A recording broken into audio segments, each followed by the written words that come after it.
Hello दोस्तों। आज की हमारी कहानी है पिज़्ज़ा। हैरी एक 3 साल का छोटा सा बच्चा जिसने अभी भी इस दुनिया को समझना शुरू किया था। अभी अभी दुनिया के समय समय पर बदलते तरीकों को सीख रहा था। कभी कभी अपनी होशियारी से लोगों को इतना मोहित कर देता, लगता ही नहीं कि वो 3 साल का बच्चा है।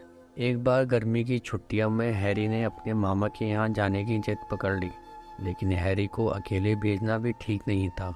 अब बच्चों की जिद के आगे किसके चलने वाली, इसलिए हैरी के पापा मम्मी ने निश्चय किया कि हैरी और उसकी मम्मी कुछ दिनों के लिए हैरी के मामा के यहाँ रहेंगे। हैरी की जिद भी पूरी हो जाएगी और हैरी की मम्मा को भी कुछ दिन के लिए अपने मैके में रहने का मौका मिल जाएगा। अगले ही दिन हैरी के पापा उसे अपने मामा के यहाँ छोड़ आए। 1-2 दिन में हैरी ने अपनी नादानियों और शरारतों से अपने मामा के यहाँ सबका दिल जीत लिया। हैरी को पिज्ज़ा बहुत पसंद था। रोज वो अपनी मामी जी से पिज्ज़ा बनाने की जिद करता रहता।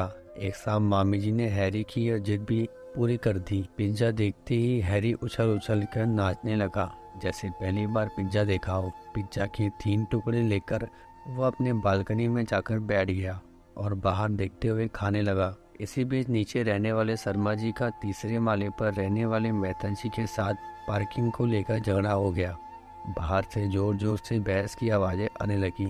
हालांकि दोनों लगभग 50 बरस के होंगे, फिर भी जोर जोर से एक दूसरे को देख लेंगे की धमकियां देने लगे। हैरी कुछ देर तो बालकनी में बैठकर उनके झगड़े को देखता रहा, लेकिन कुछ देर बाद ही अचानक अपनी प्लेट लेकर नीचे पहुंच गया और बोला, बच्चों की तरह झगड़ा करते हो, अब झगड़ा बंद करो और तुम्हारे लिए पिज्जा लाया हूँ, इसे खाकर दोस्ती कर लो। छोटे से बच्चे के मुंह से ऐसी बात सुनकर दोनों चुप हो गए। पास खड़े तमाशा देख रहे लोग भी हंस दिए। कुछ देर पहले धमकियों वाला गंभीर माहौल अब हंसी में उड़ गया। जब हैरी ऊपर आया तो सबने हैरी को शाबाशी दी और पूछा, बेटा यह बात तुम्हारे दिमाग में कैसे आई? हैरी ने बड़ी ही मासूमियत से जवाब दिया, घर में जब भी मम्मी पापा का झगड़ा होता तो खाना नहीं बनता, तब घर में पिज्ज़ा आता है और दोनों की दोस्ती हो जाती है। अब जैबने की बारी हैरी की मम्मी की थी और सब ठहाके लगा रहे थे। तो दोस्तों, कैसी लगी आपको ये हमारी कहानी? कमेंट करके ज़रूर बताएं।